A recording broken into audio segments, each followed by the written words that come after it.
Hello everyone, मेरा नाम है Supra Srivastava and welcome to financial funda. और आज का वीडियो शुरू करने से पहले मैं उन सबको थैंक यू बोलना चाहूँगी जिन्होंने मेरे चैनल को सब्सक्राइब किया है, जिनकी वजह से मुझे इतना मोटिवेशन मिला कि मैं और भी रेगुलर बेसिस पे आप लोगों के लिए वीडियो बना रही हूँ। तो मेरे जो वीडियोस हैं वो बैंक से रिलेटेड है, जैसे कि चैनल का नाम है फाइनेंशियल फंडा, तो ऑब्वियसली फिनेंस से रिलेटेड काफ़ी चीज़ें मैं कोशिश करती हूँ कि मैं कवर करूँ।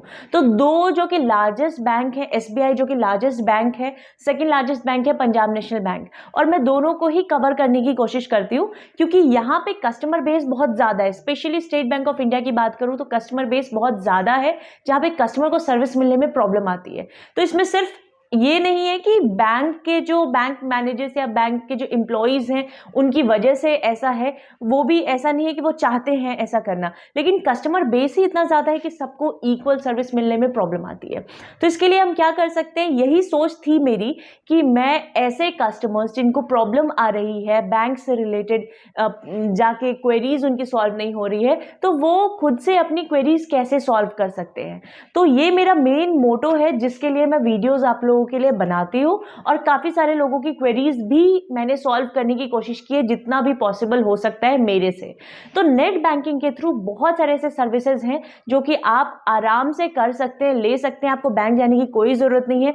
वैसे भी बैंक जाना इस समय वैसे भी कोविड का टाइम है, तो अवॉइड ही करना चाहिए, और जब घर बैठे बैठे सारे सर्विसेज मिल सकते हैं तो बैंक जाने की ज़रूरत ही क्या है। तो नेट बैंकिंग से रिलेटेड जो भी सर्विसेज मिलती है मैं सब कुछ कवर करने की कोशिश करती हूँ। अगर आपको ऐसा लगता है कि कोई ऐसी चीज़ है जो आपको जाननी है और जो मैंने अभी तक जिससे रिलेटेड वीडियो नहीं बनाया है, तो आप मेरे कमेंट सेक्शन में भी आप ये मुझे बता सकते हैं। आप मुझे टॉपिक दे सकते हैं कि ये इस टॉपिक पे आप वीडियो बनाइए, और मैं श्योरली उस टॉपिक पे वीडियो बना के आपके लिए ज़रूर से ज़रूर पोस्ट करूँगी। तो अब वीडियो शुरू करते हैं, लेकिन उससे पहले अगर आपने मेरा चैनल सब्सक्राइब नहीं किया है तो प्लीज़ चैनल को सब्सक्राइब करें ताकि मुझे और मोटिवेशन मिले और मैं और ज़्यादा से करूं। तो मैं आपको बता दूं कि जो आज का जो टॉपिक है वो है स्टेट बैंक ऑफ इंडिया में आप पैसे कैसे लेन देन कर सकते हैं, यानी बेसिकली कैसे ट्रांसफ़र कर सकते हैं। आपको एक अकाउंट से दूसरे अकाउंट में पैसे ट्रांसफ़र करने हैं। अब इसके लिए अगर आप बैंक जाते हैं तो हो सकता है कभी सर्वर डाउन हो सकता है कभी आपको लाइन में बहुत लंबा लगना पड़े, हो सकता है उसके लिए समय लगे, लंच टाइम हो, बहुत सारी चीज़ें ऐसी होती हैं जो आप फेस करते हैं। तो स्टेट बैंक ऑफ इंडिया के लिए स्पेशली आज ये वीडियो है कि आप कैसे बेनिफिशियरी ऐड कर सकते हैं, क्योंकि अगर आपको पैसा ट्रांसफ़र करना है एक अकाउंट से दूसरे अकाउंट में, तो वहाँ पर आपको सबसे पहले जिसके अकाउंट में ट्रांसफ़र करना है उसको आपको ऐड करना पड़ता है। तो सबसे पहला प्रोसीजर जो है वो मैं सिखाऊंगी आपको कि बेनिफिशियरी, उसको बेनिफिशियरी कहते हैं, वो बेनिफिशियरी हम कैसे ऐड कर सकते हैं। अब दोनों तरह का है, स्टेट बैंक ऑफ इंडिया का भी कस्टमर हो सकता है जिसको आपको ट्रांसफ़र करना है, यानी कि जिसको ट्रांसफ़र करना है वो बैंक अकाउंट आपका स्टेट बैंक ऑफ इंडिया का ही हो सकता है, और दूसरा है कि किसी और बैंक का भी हो सकता है। तो दोनों ही मैं सिखाऊंगी कि कैसे ही आप ऐड कर सकते हैं बेनिफिशियरी, एंड बेनिफिशियरी ऐड करने के बाद आप उस अकाउंट में पैसे कैसे ट्रांसफर कर सकते हैं आसानी से, मिनटों में, घर बैठे बैठे। तो ये बहुत ही आसान सा तरीका है जिससे आप कर सकते हैं। और जो पैसे भी ट्रांसफर करते हैं उसमें भी आता है कि आपको NEFT करना है कि आपको IMPS करना है। तो NEFT और IMPS में बेसिकली क्या डिफरेंस होता है कि जब आप NEFT करते हैं इसका मतलब ये होता है कि जब एक बैंक से जब पैसा ट्रांसफर हो रहा है तो वो लगभग 2 घंटे का समय लेता है, बैंकिंग आवर्स लेता है 2 घंटे का। आज के टाइम पे तो वीकडेज में भी अगर आप करते हैं तब भी 2-3 घंटे में पैसे ट्रांसफर हो जाते हैं। पहले बैंकिंग आवर्स में ही होते थे, मंडे से फ्राइडे या सैटरडे जब भी बैंक चलता था उसके बीच में ही होता था, लेकिन आजकल नॉर्मली वीकेंड पे भी हो जाते हैं। तो आप क्या कर सकते हैं, यहाँ पे NEFT कर सकते हैं, और अगर आपको चाहिए कि आपने तुरंत बटन दबाया और तुरंत सामने वाले को पैसे चले जाए तो वहाँ पे आप IMPS कर सकते हैं, वो इमीडिएटली पेमेंट होता है। तो वो दोनों प्रोसीजर भी मैं आपको सिखाऊंगी कि वो आप कैसे कर सकते हैं। तो शुरू करते हैं वीडियो, और वीडियो शुरू करने के लिए सबसे पहले आपको SBI का लॉगिन करना होगा। तो लॉगिन करते हैं और लॉगिन के बाद से आगे का प्रोसीजर देखते हैं। अब यहाँ पे ओपन हो गया है हमारा SBI का योनो ऐप, जहाँ पे पहले नंबर पे लॉगिन आ रहा है, हमें लॉगिन पे क्लिक करना है। नेक्स्ट आता है अगर आपने 6 डिजिट का एमपिन सेट किया है तो यहाँ पे 6 डिजिट के एमपिन से आप लॉगिन कर सकते हैं। अदरवाइज आप यूज़र नेम और पासवर्ड जो आपने क्रिएट किया है उससे आप लॉगिन कर सकते हैं। अगर आपने अभी तक यूज़र नेम और पासवर्ड क्रिएट नहीं किया है, यानी कि नेट बैंकिंग में रजिस्ट्रेशन नहीं किया है, तो डिस्क्रिप्शन बॉक्स में लिंक मौजूद है जहाँ से आप सीख सकते हैं कि SBI के नेट बैंकिंग का आप कैसे रजिस्टर कर सकते हैं। तो यहाँ से फिर लॉगिन करते हैं, फिर आगे देखते हैं क्या करना है। और यहाँ पे लॉगिन हो गया है हमारे SBI योनो ऐप, जहाँ पे ऊपर में हम देखेंगे इस इंटरफेस पे कि योनो पे लिखा हुआ है, तो हमें यहाँ पे योनो पे जाना है। जब योनो पे जाते हैं तो बहुत सारे यहाँ पे ऑप्शंस आ रहे हैं। एक ऑप्शन यहाँ पे आ रहा है बैंक अकाउंट का, कि हमें क्योंकि इस वीडियो में सीखना है कि आप एक बैंक अकाउंट से दूसरे बैंक अकाउंट में कैसे ट्रांसफ़र करना है, तो हमें यहाँ बैंक अकाउंट पे क्लिक करना होगा। अदरवाइज़ और भी ऑप्शंस हैं, जैसे कि भीम UPI है, तो UPI में ID कैसे बनता है ये भी मैंने आपको बताया है कि आप SBI के थ्रू UPI ID कैसे बना सकते हैं, तो उसका भी लिंक मेरे डिस्क्रिप्शन बॉक्स में है, वहाँ से आप चेक कर सकते हैं। फिलहाल हम यहाँ पे क्लिक करते हैं बैंक अकाउंट पे।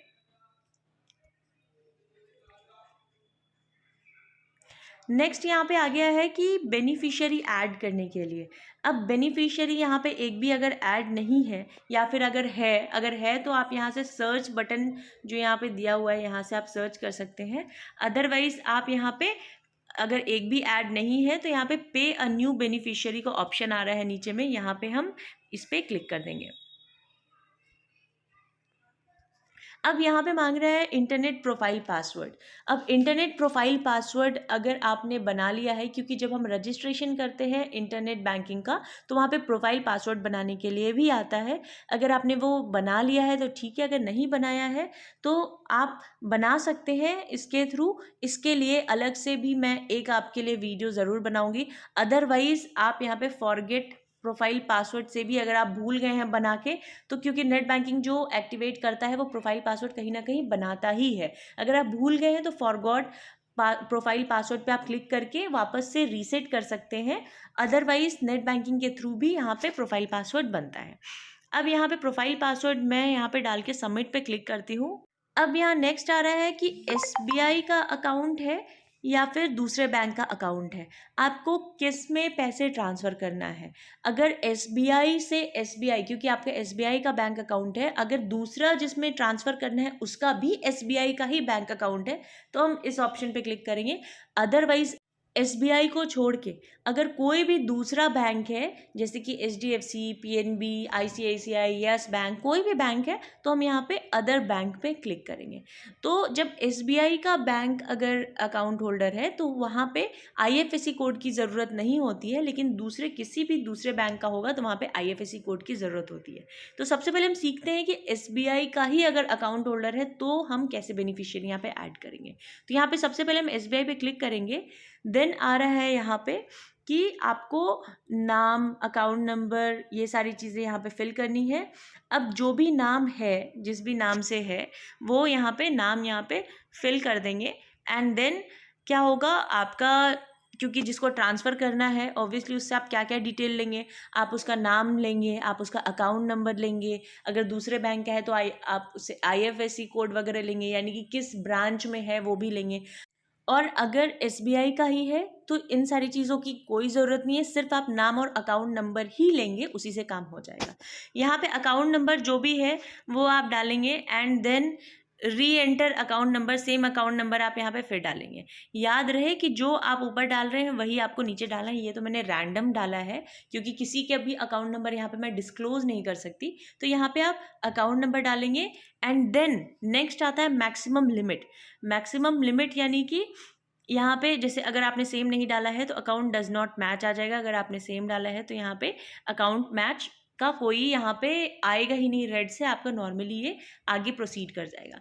नेक्स्ट यहाँ पे मैक्सिमम लिमिट, यानी कि जो भी आप अकाउंट यहाँ पे ऐड कर रहे हैं उसका मैक्सिमम लिमिट क्या होना चाहिए, यानी कि मैक्सिमम आप उस अकाउंट में कितना पैसा ट्रांसफ़र करना चाहते हैं। यानी कि सपोज़ आपने किसी का अकाउंट ऐड किया, उसमें आपने यहाँ मैक्सिमम लिमिट लगा दिया 10,000। अब नेक्स्ट टाइम अगर आप उसमें ट्रांसफ़र करना चाहेंगे 15,000 तो 15,000 ट्रांसफ़र नहीं होगा। मैक्सिमम लिमिट क्योंकि आपने सेट कर दिया कि 10,000 ही होगा। तो ये आपको सोच समझ के लिमिट फिक्स करना है कि किस बैंक में, किस अकाउंट में कितना मैक्सिमम जाए। तो इससे फ़ायदा क्या होता है, इससे फ़ायदा ये होता है कि गलती से भी आपसे उस लिमिट से ज़्यादा अकाउंट से पैसे ट्रांसफ़र नहीं होंगे। तो जो भी सपोज़ आप 10,000 लगाना चाहते हैं तो आप 10,000 लगा देंगे। और निक नेम ये आपके ऊपर डिपेंड करता है कि आप जैसे राम कपूर लिखा है, सपोज़ राम कपूर मेरे अंकल हैं तो यहाँ पे मैंने निक नेम में डाल दिया अंकल। तो इस तरीके से आप यहाँ फिल करेंगे और नेक्स्ट पे यहाँ पे क्लिक कर देंगे। सिंस ये दोनों मैच नहीं कर रहा है इसीलिए ऐसे आ रहा है, तो मैं एक ऐसा नंबर लिख देती हूँ जो कि मैच करे।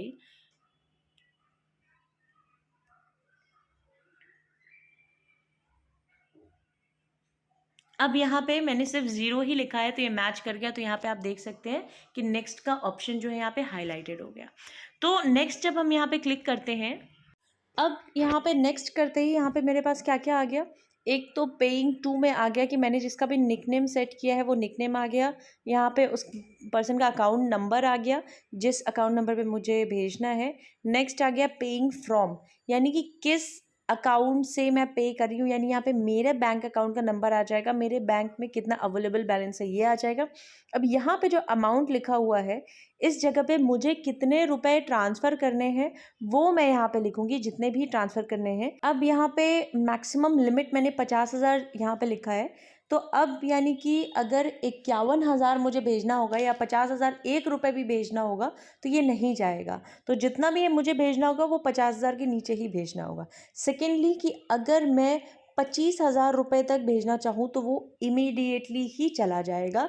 यहाँ पे फिर IMPS करने की कोई ज़रूरत नहीं है मुझे, SBI टू SBI ये इमीडिएटली चला जाएगा 25,000 रुपये तक का। ये यहाँ पे क्लियरली मेंशन लिखा हुआ है। सेलेक्ट अ पर्पस, इसमें आप कुछ भी पर्पस सेलेक्ट कर सकते हैं। इसमें कई सारे ऑप्शंस हैं, मैं आपको ऑप्शंस दिखा देती हूँ कि आप इसमें से कोई सा भी पर्पस सेलेक्ट करेंगे और यहाँ पे सिंपली पे क्लिक कर देंगे। अब सेलेक्ट अ पर्पस में कितने सारे ऑप्शंस हैं कि ट्रांसफ़र टू फैमिली और फ्रेंड्स, यानी कि जब जिसको मैं ट्रांसफ़र कर रही हूँ या फैमिली या फ्रेंड्स से है तो आप ये ऑप्शन सेलेक्ट कर सकते हैं। लोन का रीपेमेंट करने के लिए कर रहे हैं, क्या आप रेंट पे कर रहे हैं, कहीं डिपॉजिट या इन्वेस्टमेंट के लिए आप ट्रांसफ़र कर रहे हैं, बिल पेमेंट, या फिर इन सब में से अगर कुछ भी नहीं है तो आप अदर सेलेक्ट कर सकते हैं। तो ये बहुत ज़्यादा मैटर नहीं करता, आप कोई भी एक पर्पस यहाँ पे सेलेक्ट कर सकते हैं और नेक्स्ट यहाँ पे हम क्लिक कर देंगे। अब नेक्स्ट पे जैसे ही मैंने पे क्लिक किया तो यहाँ पे आ रहा है कि किसको मैं पे कर रही हूँ, एक बार रीकन्फर्मेशन, ताकि कहीं और मैं पे ना कर दूँ। तो ये सिंस टेस्ट के लिए मैं कर रही हूँ, आपको बताने के लिए कर रही हूँ। तो यहाँ पे सिंपली 1 रुपये का मैंने यहाँ पे ट्रांजैक्शन करने को सोचा तो 1 रुपये है यहाँ पे, और इस ट्रांसफ़र के लिए 1 भी रुपये चार्जेस मुझे नहीं लग रहे हैं, वो भी यहाँ पे शो हो गया। तो SBI टू SBI अगर हम ट्रांसफ़र कर रहे हैं तो 1 भी रुपये यहाँ पे चार्जेस हमारा नहीं लग रहा है, और यहाँ पे सिंपली हम कन्फर्म पे क्लिक कर दे रहे हैं। और यहाँ पे OTP आएगा कन्फर्मेशन के लिए, OTP आया और मुझे यहाँ पे OTP फिल करने की भी ज़रूरत नहीं हुई क्योंकि मैं अपने फ़ोन से कर रही हूँ, रजिस्टर्ड नंबर इसी में लगा है, तो यहाँ पे ऑटो फिल हो गया। OTP यहाँ पे आएगा, अगर आपको ऑटो फिल नहीं हो रहा है तो जो भी OTP आपका 6 डिजिट का आएगा उसको आपको यहाँ पे लिखना होगा एंड यहाँ पे सबमिट पे यहाँ पे हम क्लिक कर देंगे। और यहाँ पे आप देख सकते हैं कि ट्रांजैक्शन इज सक्सेसफुल, यानी कि SBI अकाउंट में जो मैंने ट्रांसफ़र किया 1 रुपये का, you have paid 1 rupees successfully to जो भी अकाउंट है उसमें चला गया। जो भी रिमेनिंग बैलेंस है वो मेरे यहाँ पे शो हो रहा है कि क्या रिमेनिंग बैलेंस है। तो ये देखा आपने, बहुत ही आसानी से हमने SBI टू SBI ट्रांसफ़र कर दिया, ज़ीरो चार्जेस, कोई चार्जेस नहीं, कोई वेट नहीं करना है मुझे कि मैं बेनिफिशियरी ऐड कर रही हूँ SBI से SBI ट्रांसफ़र करने में तो मुझे आधे घंटे का इंतज़ार करना है, ऐसा कुछ नहीं है। इमीडिएटली पेमेंट, कोई प्रॉब्लम नहीं, कोई IFSC नहीं, आपको क्या चाहिए, सिर्फ नाम चाहिए और बैंक अकाउंट नंबर चाहिए। अब हम देखेंगे कि नेक्स्ट हम दूसरे बैंक में जब अगर हमें ट्रांसफ़र करना होता है SBI से तो वो हम यहाँ पे कैसे करेंगे।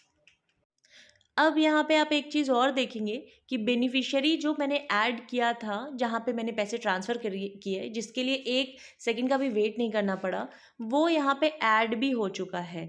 तो यहाँ पे जब हम क्लिक करेंगे तो उस बेनिफिशियरी का डिटेल भी दिखाएगा, ताकि नेक्स्ट टाइम अगर मुझे सेम अकाउंट में पैसे ट्रांसफ़र करने होंगे तो मुझे फिर से अकाउंट नंबर वगैरह नहीं डालना होगा, मैं यहाँ पर क्लिक करूँगी और ट्रांसफ़र हो जाएगा।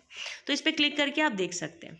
नेक्स्ट हम देखते हैं कि दूसरा हम कैसे दूसरे बैंक में कर सकते हैं। तो हम वापस से यहाँ पे अ न्यू बेनिफिशियरी कर रहे हैं और फिर से मांग रहे हैं हमारा इंटरनेट बैंकिंग प्रोफाइल पासवर्ड, वो हम डालेंगे और आगे प्रोसीड करते हैं। अब हमें कहाँ क्लिक करना है, अब हमें क्लिक करना है अदर्स बैंक पे। तो यहाँ पे हम अदर्स बैंक पे यहाँ पे क्लिक कर देंगे। नेक्स्ट यहाँ पे पूछ रहा है हमारा कि अदर बैंक अकाउंट पे अब मुझे IFSC की ज़रूरत पड़ती है। तो यहाँ पे नेम फिल करेंगे, जैसे दूसरे बैंक का सपोज HDFC में मुझे ट्रांसफ़र करना है तो यहाँ पे, या फिर PNB में ट्रांसफ़र करना है तो हम क्या करेंगे कि यहाँ पे नाम लिखेंगे जिसमें भी ट्रांसफ़र करना है, यहाँ पे अकाउंट नंबर लिखते हैं, सेम अकाउंट नंबर वापस से री एंटर अकाउंट नंबर, यानी कि सेम जिसमें मुझे ट्रांसफ़र करना है वो लिखेंगे, और IFSC कोड यहाँ लिखेंगे। अगर IFSC कोड नहीं पता है तो हम सर्च भी कर सकते हैं IFSC कोड।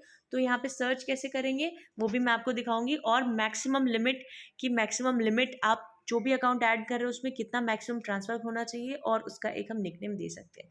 जैसे कि अगर मैं अपनी बहन में ट्रांसफ़र कर रही हूँ तो यहाँ पे मैं इसमें सिस्टर या बहन लिख सकती हूँ। अब यहाँ पे अगर आपको IFSC नहीं पता है और सर्च भी अगर सपोज़ आप नहीं कर पा रहे हैं तो आप गूगल भी कर सकते हैं। जैसे मैं आपको दिखाती हूँ आप गूगल में कैसे सर्च कर सकते हैं।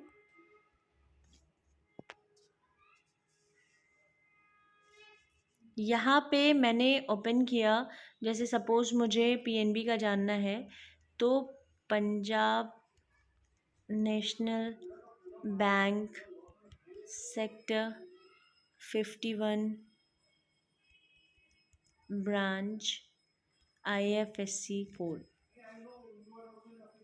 तो यहाँ पे आप देख सकते हैं आपका आ गया कि सेक्टर 51 में जो आपका नोएडा सेक्टर 51 में जो भी आपका पंजाब नेशनल बैंक है उसका IFSC कोड क्या है, तो वो यहाँ पे लिख के आ गया PUNB 0775500। तो इस तरीके से बहुत आसानी से आप यहाँ पे सर्च कर सकते हैं, कहीं का भी आप लिखेंगे वो आ जाएगा। सपोज़ यहाँ पे सेक्टर 63 मैंने लिखा, यहाँ पे सेक्टर 63 का आ गया PUNB 0671700। अगर आप यहाँ पे कहीं और का लिखते हैं, जैसे पटना का आपने लिखा, तो यहाँ पे पटना का किस जगह पे आ गया, पटना सिटी चौक का आ गया, जो कि उसका IFSC कोड ये है। तो इस तरीके से आप जो भी सर्च करना चाहते हैं जिस जगह का भी, यहाँ पे आप ऊपर में सर्च में डालेंगे और वो यहाँ से सर्च होके आपको मिल जाएगा। हाँ, एक चीज़ कंफर्म कर लीजिएगा कि वो एड्रेस उसका क्या है। एड्रेस यहाँ पे लिखा हुआ आएगा, स्टेट और एड्रेस वगैरह लिखा होगा, तो ब्रांच एड्रेस अगर सेम है तो वही आपका IFSC कोड होगा। तो इसकी हेल्प से भी आप सर्च करके वहाँ पे डाल के आप शुरू कर सकते हैं। तो जैसे यहाँ पे हमने यहाँ पे लिखा और यहाँ पे लिख के हम आगे नेक्स्ट पे क्लिक करते हैं। अब यहाँ पे वापस से आ गया है कि कितना अमाउंट मुझे ट्रांसफ़र करना है, तो डिटेल्स कंफर्मेशन के लिए आ गया कि किसको हम पे कर रहे हैं, कहाँ से पे कर रहे हैं। यहाँ पे सिंपली हम अमाउंट लिखेंगे जितना पे करना है, और एक पर्पस जैसे मैंने आपको बताया था वैसे ही इसमें से कोई भी पर्पस सेलेक्ट कर सकते हैं, इसमें कोई प्रॉब्लम नहीं है। अमाउंट फिल करने के बाद यहाँ पर हम पे क्लिक करते हैं। अब यहाँ पे जो हम ट्रांसफ़र कर रहे हैं दूसरे बैंक अकाउंट में, तो भी यहाँ पे मेरा फ़िलहाल इस ट्रांसफ़र के लिए कोई चार्जेस नहीं लग रहा है। तो charges for this transfer is zero. सिर्फ ₹1 का मैं ट्रांजैक्शन कर रही हूँ, ये जस्ट टेस्ट ट्रांजैक्शन है आप लोग को सिखाने के लिए। यहाँ पे I have read and agree to the terms and condition, यहाँ पे मुझे क्लिक करना है, मतलब टिक करना है, एंड देन फिर यहाँ पे कन्फर्म पे क्लिक कर देना है। और यहाँ पे OTP आ गया है मेरे रजिस्टर्ड नंबर पे। मैंने 6 डिजिट का OTP यहाँ पे डाल दिया और यहाँ पे सबमिट पे मुझे क्लिक कर देना है। और यहाँ पे आप देख सकते हैं कि ट्रांजैक्शन इज सक्सेसफुल लिख के आ गया, यानी कि अगर यहाँ पे मैंने दूसरे बैंक में भी ट्रांसफ़र किया है तो भी मेरा कोई चार्जेस नहीं लिखा है। इमीडिएटली जो है मेरा ट्रांसफ़र भी हो गया, पैसा दूसरे बैंक में भी हो गया आसानी से। तो ये आपने देखा बहुत आसानी से आप कर लिया दोनों ही जगह पे, यानी कि अगर सेम बैंक से बैंक में ट्रांसफ़र कर रहे हैं SBI टू SBI पे तब भी ट्रांसफ़र कर लिया, और जब दूसरे अदर बैंक में ट्रांसफ़र कर रहे हैं तब भी कर लिया। तो आपने यहाँ पे देखा कि कोई भी चार्जेस नहीं लगा फ़िलहाल इतने कम ट्रांजैक्शन पे, और आसानी से आप घर बैठे बैठे आपने ट्रांसफ़र कर लिया, और 25,000 रुपये तक का आपने देखा कि इमीडिएटली ही ट्रांसफ़र हो गया, यहाँ पे दूसरे बैंक में भी चला गया, जबकि ये हमारा वर्किंग आवर भी नहीं है तब भी ये ट्रांसफ़र हो गया। कोई वेट नहीं है, कोई NEFT का यहाँ पे प्रॉब्लम नहीं है, कोई IMPS का यहाँ पे प्रॉब्लम नहीं है, बहुत आसानी से यहाँ पे ट्रांसफ़र हो गया। तो NEFT और IMPS जो है अदर बैंक्स में अभी भी चल रहा है। NEFT IMPS होता क्या है वो मैंने आपको स्टार्टिंग में ही पूरा एक्सप्लेन कर दिया है, जिससे कि अगर आप दूसरे बैंक में भी अकाउंट ट्रांसफ़र करते हैं तो आपको समझ में आए कि आपको NEFT करना है या IMPS करना है। तो थैंक यू सो मच मेरा वीडियो देखने के लिए। अगर आपको मेरा वीडियो पसंद आया हो तो प्लीज़ वीडियो को लाइक करिएगा, चैनल को सब्सक्राइब करिएगा, और कमेंट सेक्शन में ज़रूर कमेंट करके बताइएगा। एक चीज़ और यहाँ पे कि अब यहाँ पे मेरा दोनों ऐड हो गया है, तो अब अदर अकाउंट्स में जब भी यहाँ पे आ रहा है, यहाँ पे जब मैं क्लिक करूँगी तो जो दो मैंने ऐड किया है, एक SBI का और एक पंजाब नेशनल बैंक का, दोनों ही अकाउंट यहाँ पे शो होंगे। Thank you so much, have a nice day.